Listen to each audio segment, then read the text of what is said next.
Hey, it's State of State. We got your Nittany Lion update. It's a football discussion with Tom and Justin, so kick back and press play. With former Penn State and NFL defensive back Justin King, I'm Tom Hannafin. This is State of State. This podcast is presented by BetOnline. The holiday season is upon us with the NFL in full stride, plus the NBA and NHL hitting mid-season form. BetOnline is your number one destination for all your sports wagering info. With up-to-the-minute sports wagering news, odds, trends, and predictions, BetOnline is the top spot for all pro and college sports. And it's not just the Big Four. BetOnline has info available at your fingertips with both desktop and mobile access at any time for almost any sport, from mixed martial arts to international soccer. Head to BetOnline today and remember to use our promo code BELIEVE, that's B-L-E-A-V, for your 50% welcome bonus on your first deposit. State of State is presented by BetOnline, where the game starts. Also, State of State is a proud supporter of Blue White Outfitters. Blue White Outfitters was created as a retail shop meant to highlight the confidence, competitiveness, and fearlessness of the elite athletes found throughout the history of Penn State University. Check out the latest Lockdown U and Lawn Boys merchandise today. All sales from Blue White Outfitters directly benefit Penn State student athletes. Visit www.bluewhiteoutfitters.com today. And if you're looking for the perfect beer for Penn State football season, we've got you covered with the State IPA. Special thanks to our friends at Funk Brewing for creating the best tailgate and game day beer for Nittany Lion fans. A limited supply of the State IPA is still available now at beer distributors, grocery stores, Funk's Tap Rooms, plus select bars and restaurants. Visit www.funkbrewing.com/beers/state-IPA to learn where and how you can get State IPA before it runs out for the season. Check out the link in the description of this podcast for more information. Must be 21 years or older to purchase. Please drink responsibly. And welcome to State of State. I'm Tom Hannafin with Justin King as always. And this week we are joined by Dan Casey. You can check him out on social media at Coach Dan Casey of the Play Callers Club podcast. He does some spectacular breakdowns. You absolutely have to check out his content. We initially had Dan on here because last week we saw that offensive coordinator Andy Kotelnicki had been hired to Penn State from Kansas, and Dan had some great insight on Kotelnicki. And in less than a week, I want to say just in like 5 days' time, the entire landscape of college football basically changed. So we will get to some information on the new offensive coordinator Andy Kotelnicki, but there is so much in this episode to get to. I want to start off the top, and Dan, I'll give you the first opportunity as our guest. The biggest piece of news, I think, to come out of yesterday, this airs Wednesday, we're recording this on Tuesday, is that Chop Robinson, defensive end for Penn State, will not be competing in the Peach Bowl, and he will be declaring for the NFL draft. This didn't feel like a shocker to me. What did you feel about that piece of news? No, I mean, I think it's that time of year where people are either jumping in the portal or jumping to the pros. And, it's part of what the college football landscape looks like at this point. You're pretty much reinventing your roster every year to a degree. Obviously, some people have a little bit more staying power than others, but when you have a talented edge player like that, they're going to be valued pretty highly one way or the other. And I think what you're seeing a lot of these players do is, obviously you go to the NFL, you get paid. If you jump in the portal, you get paid. So, I think they're testing the market a little bit for their value. And, that's the world we're living in right now. Yeah, we're going to talk plenty about the transfer portal here in a matter of moments. But Justin, again, like I said, no surprise that Chop decided to go to the NFL draft. He's picked to be potentially one of the top 10 or top 5 edge rushers taken this year. Most definitely had a nice season. I mean, he had battled a little injuries, but we expected him to leave. This was speaking of the transfer portal, this was a successful transfer portal acquisition from Penn State. And we talked about it earlier, whether it's the shout out to Lydell when he said the quarterback's going into the portal. When you think of it that way, that 3 of the 4 Heisman Trophy winners are transfer quarterbacks, and getting on that D line. Quarterbacks throw the football, attack the quarterback, and protect them. So like those are the moves that we want to be looking for in this transfer portal time, right? Defensive linemen, offensive tackles, and quarterbacks. To your point, those are predominantly the players that Penn State has targeted, and then also a couple of players from Penn State that have entered the transfer portal. So again, we're recording this Tuesday evening, so this will probably all be old news by the time this posts on Wednesday. But in the transfer portal, wide receivers Christian Driver, the son of Donald Driver, famously of the Green Bay Packers, as well as wide receiver Jace Tutty, plus punter Alex Pachetta. Penn State so far has sent offers to defensive lineman Aeneas Peebles of Duke, who had 40 tackles, 8.5 TFLs, and 4 sacks this year within the ACC, 4 seasons spent at Duke. Wide receiver Josh Kelly, who was very, very productive at Washington State. He's being looked at by a bevy of big-time schools. Same for wide receiver Jamori Macklin, who is the cousin of former NFL and Mizzou star Jeremy Macklin. Over 1,000 yards receiving, 11 touchdowns. He's been pursued by, I think, over a dozen schools. Then there's offensive lineman, to the way Justin just put in, offensive tackle Alan Herron from Shorter University, Division II in Georgia. Yes, but he's 6'6", 310 pounds, and has more than 30 offers, considered one of the top 4 tackles available in the portal, I believe. And there was an offer sent out to Michigan State offensive lineman Keyshawn Blackstock, but I believe he's already off to Arkansas. So there's kind of a recap of the movers and shakers. And again, as of the time we're recording this, no one has committed to Penn State from the portal. So we're waiting on that. But Dan, the name that every Penn State fan is thinking about is now former Ohio State wide receiver Julian Fleming. Fleming, once upon a time, was recruited by Penn State football, had Penn State in his top 6, obviously went to Ohio State, battled some injuries, got stuck in a really, really crowded, talented wide receiver room. How hopeful and how geeked up should Penn State fans be about even potentially landing Julian Fleming in the portal? Yeah, I mean, that's a good question. I'm down here in Texas, so I'm not always as clued in with the Penn State recruiting scene, but definitely try and track it. My quarterback down here in Texas had some Big Ten offers. He's actually going to UCLA, but so we've tried to keep an eye on everything and see where people are going and what's going on. But the Fleming kid from Ohio State is really talented, and it seemed like there was just kind of a lot of negativity around him this year. There were kind of several guys on that roster that got some flack, I guess. And, the reality is explosive playmakers in the new age Big Ten are going to be hard to come by, but also really valuable because, the offense, I think the offensive profile of the Big Ten is going to increase with some of these Pac-12 schools coming over. And you really, you're going to have to win some shootouts, and having that firepower on the edge is going to be important. Obviously, you've seen teams be able to win with tight ends and fullbacks, and not that can't happen anymore. It's still going to be a physical league, but I think finding those explosive playmakers is priority number one, I'm sure, especially with the new offense coming in.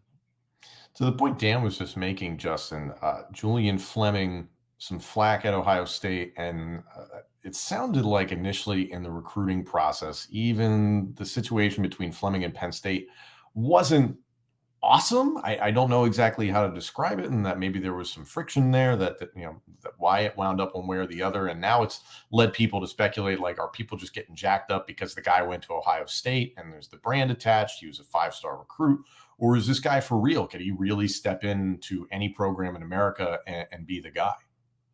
I was actually there when they were recruiting him out of high school. So to give some context to that, when we talk about the inconsistency on the offensive side of the football, had a lot of turnover at that receiver position. So if you go through the recruiting process, if you're getting recruited by one guy, like Josh Gaddis in 9th grade, and then there's a transition to another guy, and then there was Gerard Parker, and then it's another transition, like through your high school career, there's like 3 coaches. And I think that's what happened. The new guy at that point was David Corley, came in and was trying to seal the deal, but he already built relationships with some of the previous receivers coaches. So I don't think there was friction.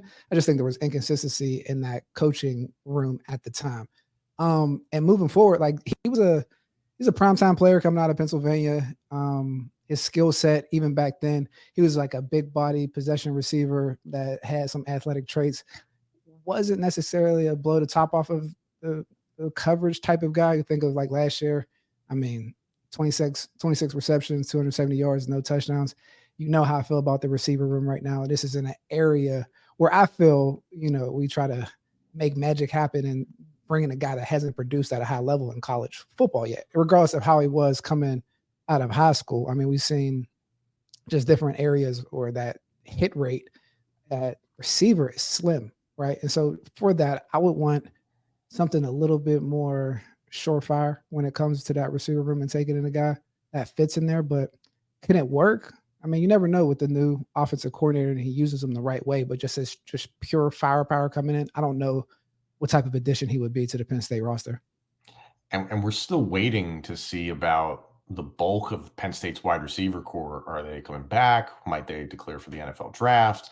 Might they transfer? That question is for a handful of wide receivers. So the top end, Keandre Lambert-Smith, Trey Wallace, like those guys have potential decisions to make, but we just don't know, again, at the time of this recording. So everything can change in a heartbeat. Dan, in your opinion, does Julian Fleming, is the hype real? You know what I mean? Like, to the points that Justin was just making, and he's not put it all together necessarily at Ohio State. So is the hype real? Yeah, I mean, that's a good question. Like you had mentioned earlier, the receiver room is pretty stacked over there at Ohio State. And then you're going through a quarterback transition from a guy like CJ Stroud, who is probably underrated in his college career. Now that what we're seeing what he's done down here in Houston, incredibly talented passer of the football. And, you know, Ohio State's kind of had this run of quarterbacks that have been pretty impressive. And Stroud's probably, you know, he may end up going down as the best of them. And then just making the transition with quarterbacks, that can be challenging. And obviously they're going to feed Marvin Harrison Jr. more than anyone on that roster. And so, you know, having coached crowded receiver rooms in the past, that can be a challenge to kind of spread those touches around. And so, yeah, it'll be interesting to see kind of how he transitions into a new program, a new context. You know, some guys I think handle that situation really well. Some guys struggle with it. And I think it really just comes down to, is he going to be able to adapt to a new system? Because the way they teach offense at Ohio State is really, really solid, very concept based. And, you know, he may be heading into a little bit of a different context depending where he lands. And I believe Brian Hartline is the best wide receivers coach in America, hands down. So that is just a breeding ground for talent, which is great. But I guess my follow-up question on that, Dan, is that, you know, Fleming, is he looking for a place where he's not going to have to be questioned as the number one guy, considering for years at Ohio State, like I said, Garrett Wilson, Chris Olave, Emeka Egbuka, Marvin Harrison Jr., even Cade Stover was getting more looks at him. Not that Stover's bad, but just that the tight end was overshadowing him. Is he kind of looking to call his shot and be like, hey, am I your number one? I'm not? Oh, okay, great. I'm going to bounce. I think every athlete kind of handles that a little bit differently. I'm at a high school down here in Houston called Episcopal High School, and we're kind of best known for Jalen Waddle. Jalen Waddle went to Episcopal down here and then ended up at Alabama. And you want to talk about the most crowded wide receiver room maybe of all time with who they had. You know, when he was there, it was Devontae Smith and, you know, Jalen and Henry Ruggs. I mean, the whole crew. I think Judy was there as well. So you know, one of the pitches that Nick Saban gave in his recruitment, because it was like, you know, he's probably not going to get a million touches with all these other guys in the room. And Nick Saban's pitch was basically like, listen, you know, all you need is 20 touches and I'll get you drafted. And so it was kind of an eye-opening experience. Obviously, Jalen had a lot more than 20 touches and, you know, is one of the better receivers in the league right now. But it just goes to show you that it's less about the numbers and more about showcasing a skill set. And so I think that's got to be the pitch to a kid like Fleming, or really anybody coming into the system, into the program, is what are we going to do to highlight your skills and prepare you for the next level, not just pad your stats. Because, you know, the stat padding idea, you know, it only goes so far. I think evaluation has gotten so much better that you're not getting drafted off your stats. You're getting drafted off your traits. I was saying, to piggyback off of that, that's exactly what I was speaking to for him coming out of high school, is he didn't have those traits that I think you want to take from where they're at in their receiver room. I mean, because like when Jameson Williams was coming out of Ohio State, that's a guy you take when he had limited touches, because out of high school, the eval was 10-3, 100-meter guy, all these different things. I mean, Julian Fleming, he was like a high 4.5 guy and different things where you would think he would just like done a little bit more, and definitely had a crowded room, but just the lack of touchdowns is kind of hard when we're lacking that from like a playmaker in our room. Right. So just to keep it going. It's weird to look at, Justin, because again, like you and I have talked about it, the Dante Cephas experiment thus far, bit of a disappointment. And coming from Kent State, it was almost the inverse. Smaller school, tons of numbers, tons of production. Oh, will that translate to a higher level, a la Mitchell Tinsley from Western Kentucky to Penn State? It just hasn't been there. So It's hit or miss, and even with that, I think Dan's 100% right. Where it's like a trait based thing. Like now, if you're talking like one touch guys that are coming into the portal, or when Keon Coleman went down there, you knew that he was a big time playmaker when he was at Michigan State, regardless of what the numbers were. So there are areas of that. I guess I'm saying from my evaluation of Julian Fleming, I just don't think he was ever that top receiver when he was coming out of PA. He played small ball and all those different things. But we just talked about dynamic people, like, and I say him and Jamison Williams, like they were around like that same time when you talk about just those one touch speed type of receivers when we think about playing in space in college football. So yeah, I just need guys that one touch, take it to the house. that would be great at Penn State. We don't have that. Not right now, anyway. Dan, I do want to shift to the new offensive coordinator, Andy Kotelnicki, coming to Penn State.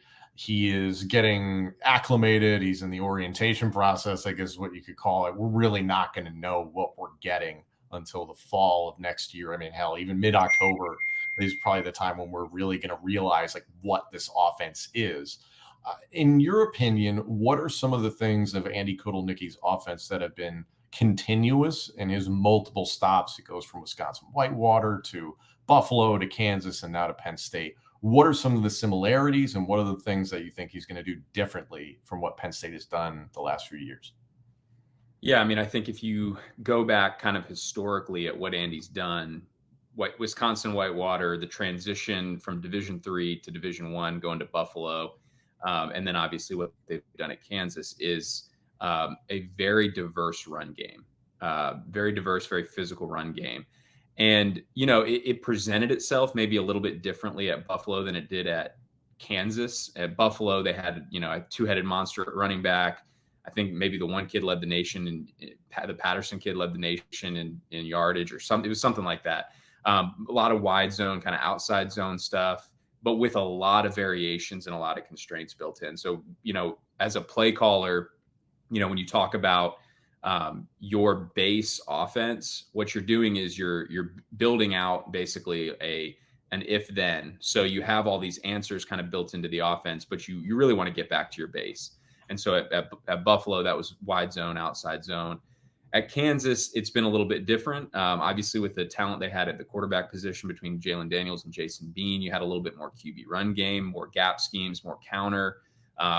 You know, I think what Andy does as well as anyone in the country, honestly, is his use of formations, pre-snap motions, shifts, really forcing the defense to communicate a lot, but running a lot of base concepts. And so even though Kansas may present, you know, like they're doing all kinds of crazy stuff, they are running some trick plays, but they're really using a lot of window dressing to get to their base concepts. And that's what Andy's going to do. And he's, at the end of the day, is all about fundamentals and technique. And, you know, he's going to make it look like one thing to the defense, but he's really trying to run the football and take shots off of play action. That's really, at the end of the day, what his identity is going to be.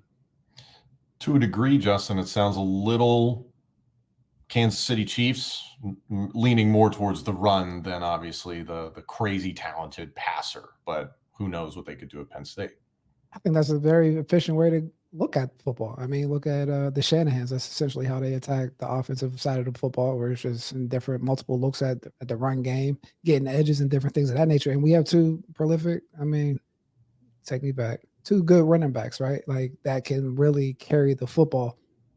So in getting them in different positions, I think that dynamic run game, I mean, B. Marion has a similar type of offense with the go-go offense as well. And I like it. We play with good tempo and different things of that nature. I think the question mark with our offense moving forward is where does Drew Aller fit? Dan, what do you think about that? It's a departure from the Kansas version of what Andy did, but it's not dissimilar to what he had at Buffalo. At Buffalo, their quarterback was not necessarily the option type. Again, wasn't a statue. Like he's always going to move the pocket, but more of a passer. And he had a lot of success with it. And I think it goes to show you that great coaches craft their system to the players on the roster, not the other way around. And so I think it's hard to say someone's a great coach, but having watched Andy Kotelnicki's offenses the past 5 or 6 years, he's really impressive to me. And that's kind of what I do for a living, is study offense. And so, I think he does a really nice job of finding the strengths of the guys on that roster and putting them in a position to be successful. For example, his offense with Jason Bean looked a little bit differently than it did with Jalen Daniels at Kansas. And he was really able to put Bean in positions to be successful. And so I think there's probably going to be room for multiple quarterbacks to see the field at the same time. Even you saw that a lot at Kansas, where they had 2 quarterbacks on the field at the same time. And I think that brings a lot of excitement to the fan base when you're seeing, Drew is maybe pitching it to the backup kid who's pretty talented, and he's throwing a pass, just stuff like that to keep things interesting, keep things exciting, keep everybody engaged, instead of just trotting out, the one quarterback that plays every down. No, to your point, backup quarterback Bo Perbula, very mobile, has drawn comparisons to a larger Trace McSorley, and has lived up to that type of athlete in the limited opportunities he's got to get in there. And a lot of Penn State fans have been looking at the last 2 games of the season after Mike Yurcich was fired following the Michigan loss. Okay, the Rutgers game felt a little clunky. You have 2 co-offensive coordinators, granted a very good Rutgers defense ultimately that made it tough for Penn State, but the offense just felt clunky. And then it just felt like an epiphany, Justin, against Michigan State, and that the offense, granted it's Michigan State, that team has struggled immensely and has had so many trials and tribulations over this past year. Still, the way the offense was executed and called, to Dan's point, you saw multiple quarterbacks on the field several times. And it was like, okay, there's some elements here that this execution can work. And the thing for me that, we talked about it, Justin, after the Michigan loss, is that for me initially as a fan, I was kind of like, man, after this loss, this was pretty bad. It was a heartbreaking loss in a lot of ways, and that I wouldn't have been shocked had Drew Auer and Nick Singleton jumped in the transfer portal. I think the way that things progressed the final 2 weeks of the season changed my opinion on that. I think you could see a change in the body language and the way the team was getting out there against Rutgers and then Michigan State. There was a sense of motivation and drive, and now you have this Peach Bowl opportunity against Ole Miss, and you've got a new offensive coordinator. It just feels like maybe these pieces are falling in place correctly. Do you feel that way? I mean, you hope so if you take any of the momentum from the last 2 games, right? And I think from Katron and Nick's standpoint, their coach became the offensive coordinator. So there's a little bit of comfort that comes along with that when the guy that's your guy is drawing up the plays and making the calls. But shout out to Jay Wong, because he's a great coach in his own right with the new OC coming in. But with that being said, I like where it's going. I've been having a lot of conversations about more of Drew Auer and Bo Perbula. Like, how does it move forward and fitting in Andy's offense, or just Penn State's success levels, or what does it take to get into the playoffs, right? When we look at the playoffs now, we look at the quarterbacks, like the mobile quarterback, just looking at the profile of best practices to win in today's age of college football. What does it take? And do we have that answer, right? We're saying we get a new offensive coordinator. We feel like we have a championship defense.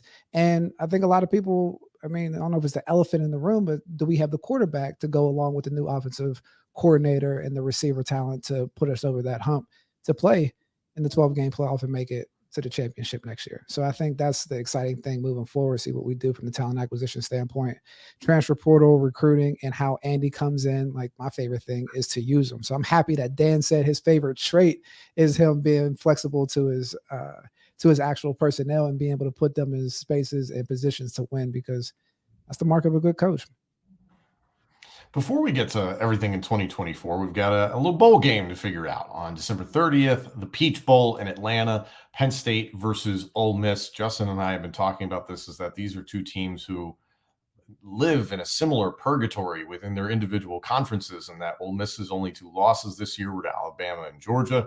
No shame in that. Same thing for Penn State, 2 losses to Ohio State and Michigan. yeah, we as fans feel shame, but, honestly, two of the best teams in the country. So you understand it. But still, this is a really interesting matchup. And I believe it was said by Gary Stokan, the CEO and president of the Peach Bowl, is that this is a battle of an explosive offense against a really good defense. Dan, when you think about this possible match between Ole Miss and Penn State, what are the X factors that jump out to you? Yeah, it's the line of scrimmage ultimately. You saw, particularly in that Georgia game, Lane's going to have some great stuff dialed up early, but if they're consistently struggling at the point of attack, that's when things start to slow down. I think initially people think of Lane Kiffin's offenses as him slinging it around and, it being, obviously it's up tempo, but really he wants to run the football. That's what people I think miss when they talk about Ole Miss often is it's not a Mickey Mouse offense. They're running the football. Like they're running counter. The quarterback's running a lot. Like it's surprising how much Jackson Dart carries the football, almost to the point where you're like, are you sure you want to run him that much? Yeah. They've got several good backs. But the thing they do, I think, that really creates problems for people is they're going to make you pay for any type of misalignment. If, they do a lot of formation into the boundary, they throw these wheel routes and RPOs, and they do a lot of stuff that's going to stress you from the secondary perspective. But the way to beat Ole Miss is you got to stop the run, and then you got to pressure the quarterback. And if you do that, that's how you beat Ole Miss. Now, Penn State's got a pretty good defensive line. Obviously, missing Chop Robinson for that game is going to hurt them for sure. But that's the formula for beating Ole Miss. You got to stop the run and not allow them to get that momentum, because once they get the sticks rolling and once they're picking up first downs, that's when they tempo you and catch you with, something wild that Lane has cooked up. Justin, to that point, Penn State has at times struggled with stopping the run this year. I mean, at times early in the season, I think they put that to bed, and from the numbers, I think it was like a top 5, top 10 rushing defense. So, I mean, I'm not too concerned about it, but you're talking about, just a different dose, right? Coming from Ole Miss, the way they attack is a little different than some of the Big Ten teams. So it's going to be a great matchup. And like you said, with Chop being out, it's a great opportunity for DDS to deny Dennis Sutton to step in and make some plays. I mean, because it's still everyone's opportunity to show what's going on next year on the defensive side of the ball. If Manny, cross our fingers, if he leaves and a new defensive coordinator comes in, they're going to watch that bowl game footage. So everybody is still trying out for next year, especially on the offense with a new offensive coordinator come in, because he's going to watch this film to see what kind of weapons he actually has. Say hello to a stressless holiday season with the help of HelloFresh. Skip the grocery store and save time with easy, tasty recipes delivered right to your door. Justin, here in Philadelphia, the lines were crazy in the lead up to Thanksgiving at the grocery store, and I am very, very thankful to have this entire circumstance we do with HelloFresh. They've been great partners, and to have healthy, inexpensive, and awesome meals shipped right to my door, it takes all the hassle out of the holidays. The one thing I cannot stand is going to the grocery store, or here in Pittsburgh, going to the strip district around Thanksgiving. You have to fight for turkeys. You have to fight for stuffing. You have to fight for all your food that you want to prepare. So having this partnership with HelloFresh and having your ingredients and food delivered to your doorstep in the holiday season gives you more time to cherish your moments with your family and enjoy the holiday weekend. There's no need to fight. There really is no need to fight. HelloFresh has over 45 recipes and more than 100 seasonal add-on items to choose from every week, so it's easier than ever to find something everyone will enjoy. Go to HelloFresh.com/lionfree and use code LionFree, that's LionFree, for free breakfast for life. One breakfast item per box while subscription is active. Again, that's free breakfast for life at HelloFresh.com/lionfree with code LionFree. That's LionFree. HelloFresh, America's #1 meal kit.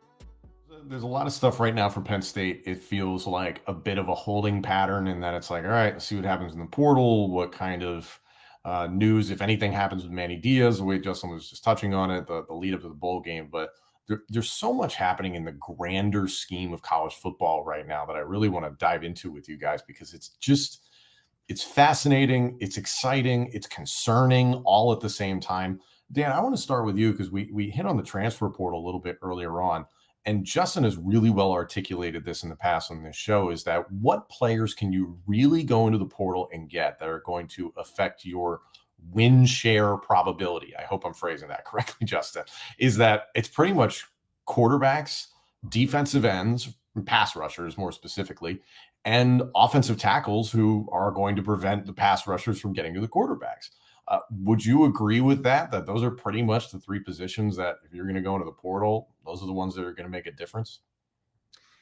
Yeah, I mean, those are probably from top to bottom in the world of football, kind of the most valuable positions. But I think, for a program like Penn State, again, you may not want to hear this, but you might need to moneyball it a little bit because there's so much competition for those players that how can you go out and get the best interior offensive lineman? How can you go out and get, a tight end so you can play multiple tight end sets and bully people a little bit? You saw Michigan do that, right? Like Michigan picked up the center from, was it Stanford, or they picked up an interior offensive lineman and a tight end from, I'm blanking on these, the Barner kid from maybe Maryland. Indiana, there you go.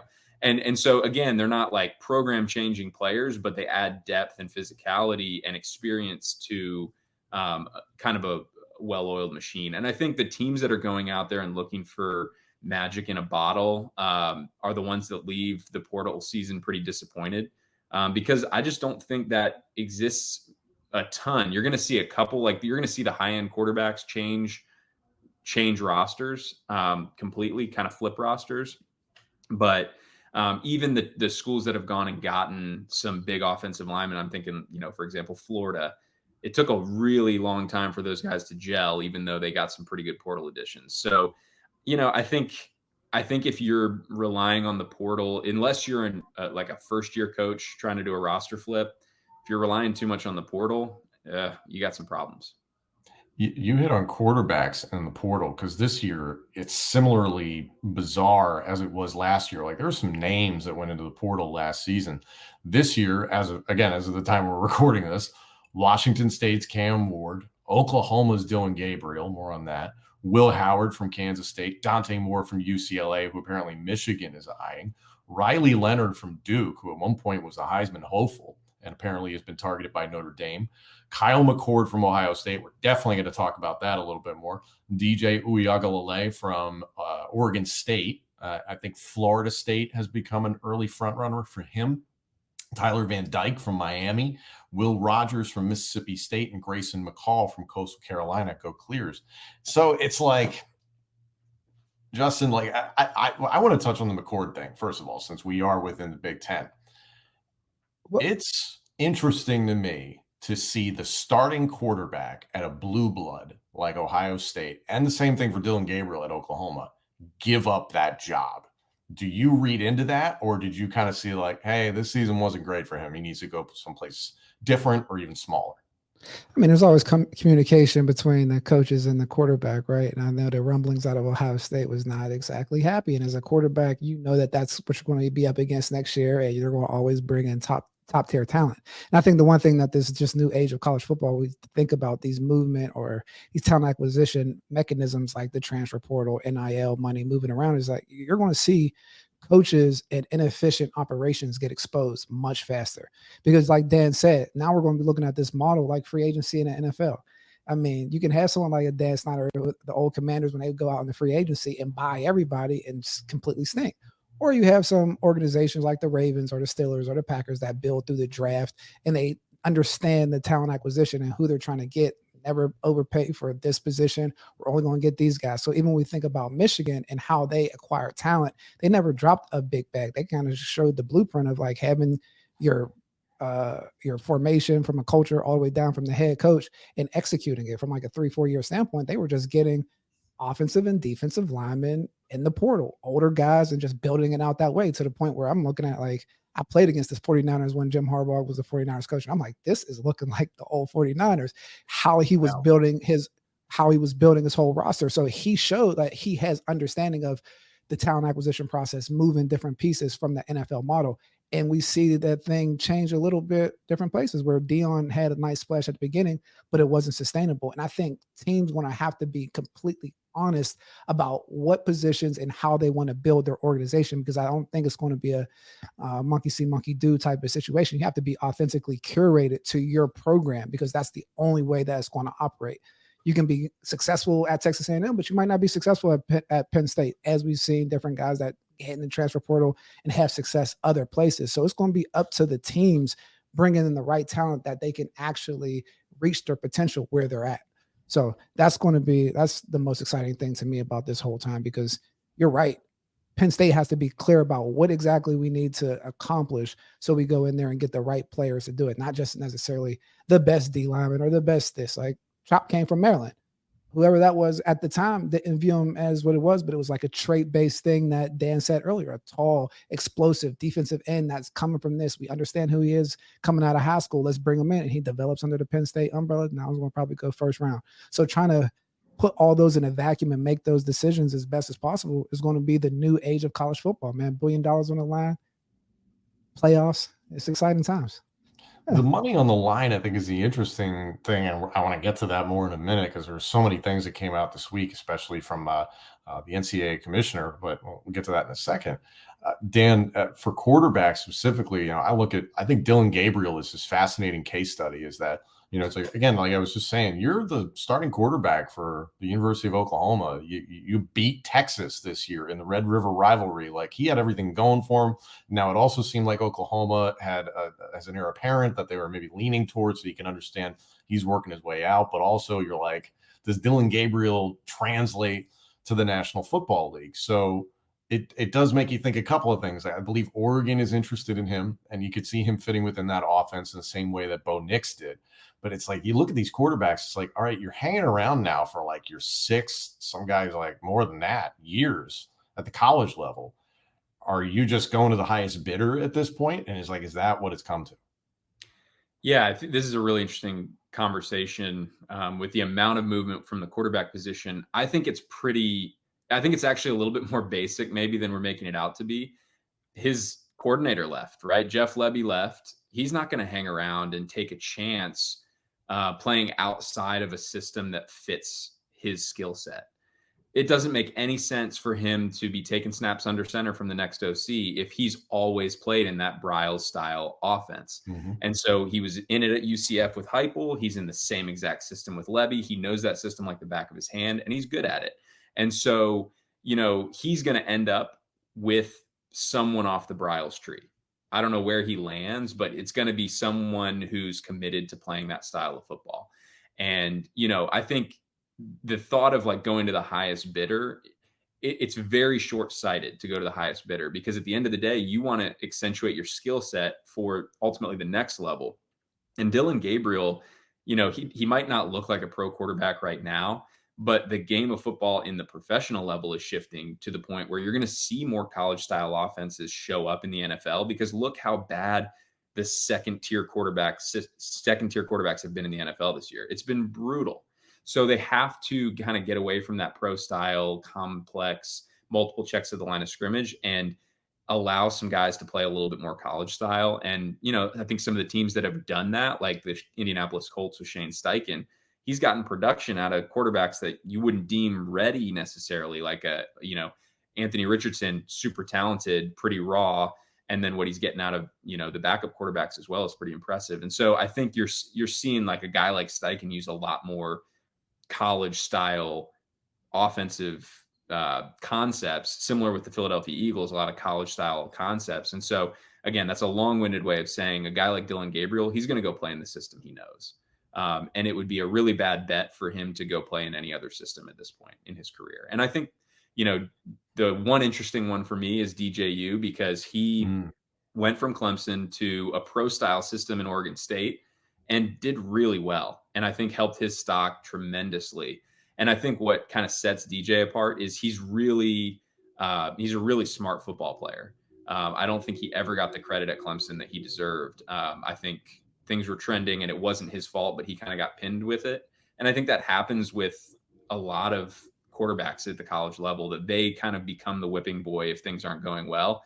And again, I'm not a Penn Stater, so I'm going to say it, like, I think to an extent, Drew Aller has kind of become an easy punching bag for some of the struggles on offense. And I don't think it's time to throw out the baby with the bathwater just yet. I completely agree with you. That's why we like to have the outsider's perspective to bring people back down to earth. Justin, what was the thing that I messaged you about? This just came out within a handful of hours of us recording this podcast. Oh, that's right. I mentioned it before. NCAA president, not commissioner, NCAA president Charlie Baker apparently this week is proposing the creation of an FBS subdivision that permits schools to directly compensate athletes through a trust fund and NIL benefits. It is perhaps the most revolutionary concept introduced in NCAA history. Getting to dive into this a little bit. Is there anything else that you can explain about this? And what was your reaction to this? I mean, besides it's about time, or like we went through all this for the past 3 years with NIL just to get to this. Great idea that, I mean, some aunts that don't even watch football probably presented on Twitter like a couple times. So it's just, it blows your mind when it happens. And it's like, hey, we got this great idea. Let's pay the players. But it's going to be an arms race, right? It already is an arms race. Yeah. It's an arms race, but they're at least putting in, like taking the rose-colored glasses off of it, where they're saying, hey, there's no cap. You can take care of these. But because a lot of these rules are under guidance right now. But like I said earlier, I mean, on the final take here in Pittsburgh on the television, my final word was welcome to the new age of college football. The committee, what they did with the Florida State bid was telling us what they valued in the next two power conferences, regardless of them going undefeated. Like, no, we value an Alabama situation over where that's going. And the SEC and Big Ten with the conference realignments, how the United States football scene is set up. It's like, this is where we're investing. This is where they invest. And so this is the route we're going. And I think now that it's only right for the NCAA to catch up and be like, okay, let's have some little bit of reins over the situation and have this subdivision that's going to be the college football playoffs. Because it's like, it's going to be 12 to 16 teams that kind of fall underneath that. And it's going to be the teams from the SEC and the Big Ten, most likely, that can hit those minimum requirements when it comes down to like a salary cap and money and assessing value of the actual players.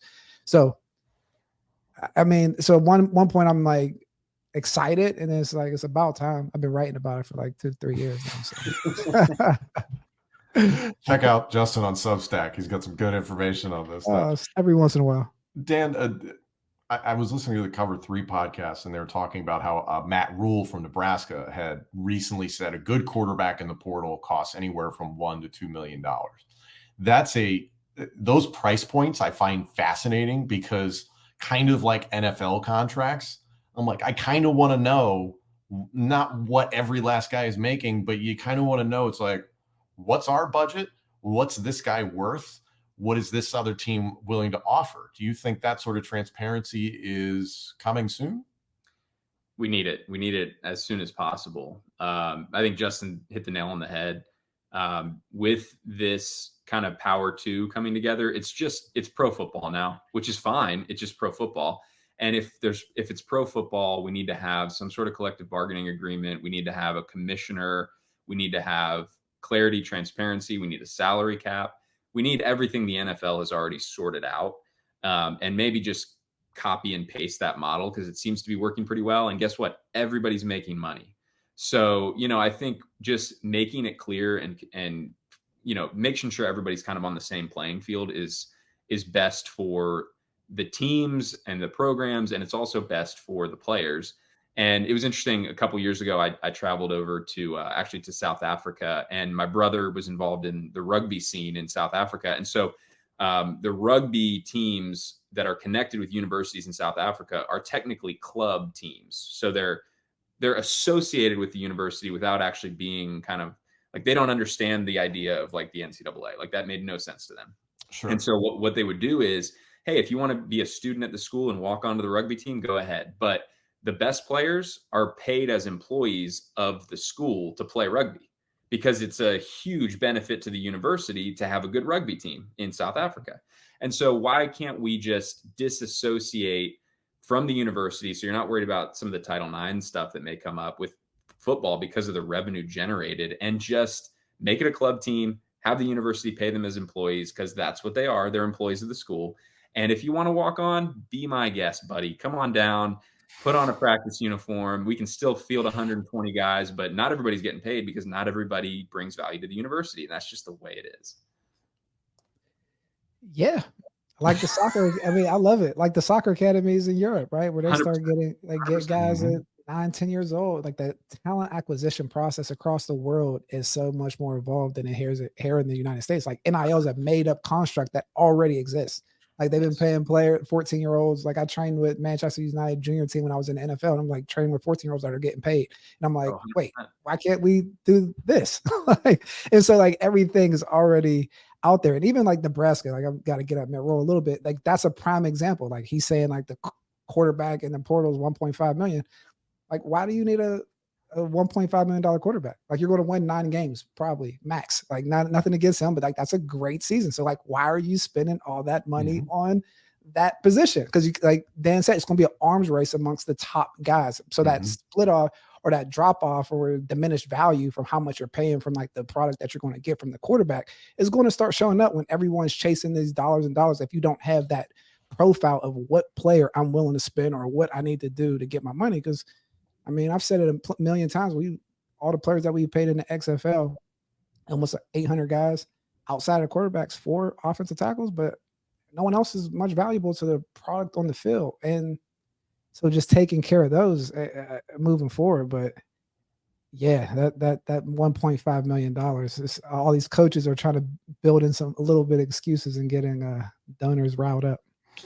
That, and how much is that? Oh, this is the amount I would have to convince somebody to come to my school, as opposed to Nick Saban could, just be like, take it or leave it, buddy, and be like, I'll play for Nick Saban. I'll play at Alabama. but that's a part of the job, right? Like that's why I think it's kind of funny that they're like, hey, it's cost this much, or like Ryan Day say like it's $13 million. Like I said, did they get the $13 million? You're just putting it out there so everyone else can go, scramble. And Nick Saban can go down his people like, hey, give us the money, and it's just like, all right, like what players are worth this? Like when you're talking about actually winning.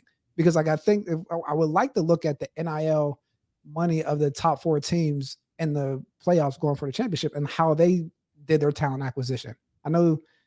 Georgia, they're a big money spending type squad. They're not in it.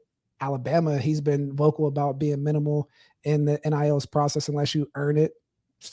You hear with Jim Harbaugh how he feels about it. UW, I don't know exactly they got going out there. Texas is Texas, but that's one out of 4 that is really leaning in and really just straight up pay for play. Texas A&M, we know that big money, they get all the guys fired. Like just because the money's there doesn't mean that there's going to be success. So better get some good operators in college football. So I want to wrap up on this point, Justin, in that where's Penn State in this arms race? Your honest opinion. In my honest opinion, if they're fitting into the profile of knowing what they want to execute, you take yourself out of the arms race. Like you create your own race and you build out your program the way that you need to build it and double down on that. I think right now we see some holes which are lacking, but I think they're in a good space. Just a couple movements from a playmaker standpoint that they need to take in from a talent acquisition standpoint, but they are primed for this new age of college football. It also has something to offer outside of money that they can sell.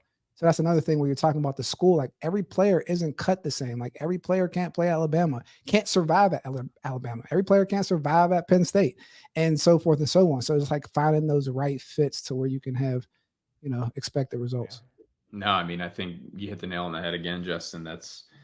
You have to play your own game to an extent. And, I think Nick Saban hiring Tommy Rees as his offensive coordinator was him kind of signaling that he's getting out of some of that arms race.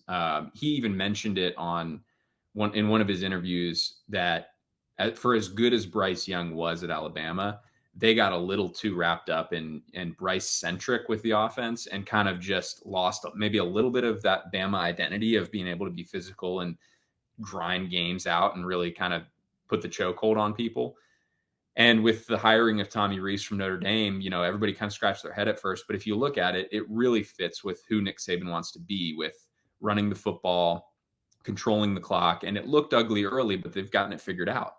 And he is still a defensive mastermind. And so I think for Penn State, it's like if they can handle the defensive side of the football and develop an identity offensively, bringing in a bunch of tight ends, they have a strong running game, and find some explosive playmakers on the outside, they could be in the conversation. And I think the 12-team playoff prevents a little bit of the panic that you see from losing 2 games, right? Like you lose a game or 2 here and there and you're still in the playoff and have a chance to make a run.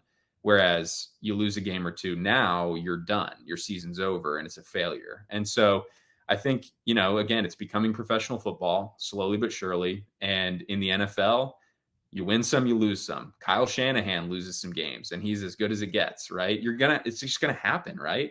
If they have a tough game, of course, you have some NFL fans calling for people's head. I mean, people were calling for Mike LaFleur's head Matt LaFleur's head, and now he's looking pretty good with the Packers, right? You figure things out.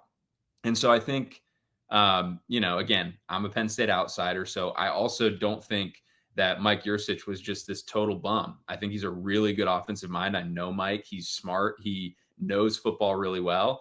And sometimes when things don't go well, you're the head that rolls. And that's just the way it is. And again, coaches know that, right? Like we get in this profession, we understand what's happening. That happens at the high school level here in Texas. When we're playing well, I look like a genius. When we're playing poorly, I look like an idiot. And that's football, right? And you just have to accept it. And so anyway, that's kind of a long-winded way of me saying that we're heading quickly toward professional football, and you have to decide how you want to build your organization. It's not your program anymore. It's your organization. It's the idea of history winning for you. History doesn't win for you anymore. It's how you operate in the day-to-day. You have to turn into an NFL franchise. And I think if anyone organizationally is capable of that, I really do think James Franklin is. It's about getting the right people on the bus and empowering his play callers on both sides of the ball to do their job and not meddle. Wants a head coach of the offense, a head coach of the defense, and he is the CEO of Penn State football. There you have it. Dan, thank you so much for joining us again. You can check him out on social media at Coach Dan Casey. Once again, the Play Callers Club podcast is spectacular. His content on social media is phenomenal. You want to check it out if you want to learn something every single day about college football. So Dan, thank you again for joining us. We're going to continue to keep an eye on all the stuff that's happening with the transfer portal, the lead up to the Peach Bowl, and any other craziness that might just happen. Thank you all so much for joining us. This episode and our entire library of shows is available now on YouTube, Apple Podcasts, Spotify, Google Podcasts, TuneIn, and wherever else you get your podcasts. And of course, let us know what you think of the show on Twitter at TheKing1 and at Tom Hannafin. State of State is presented by BetOnline.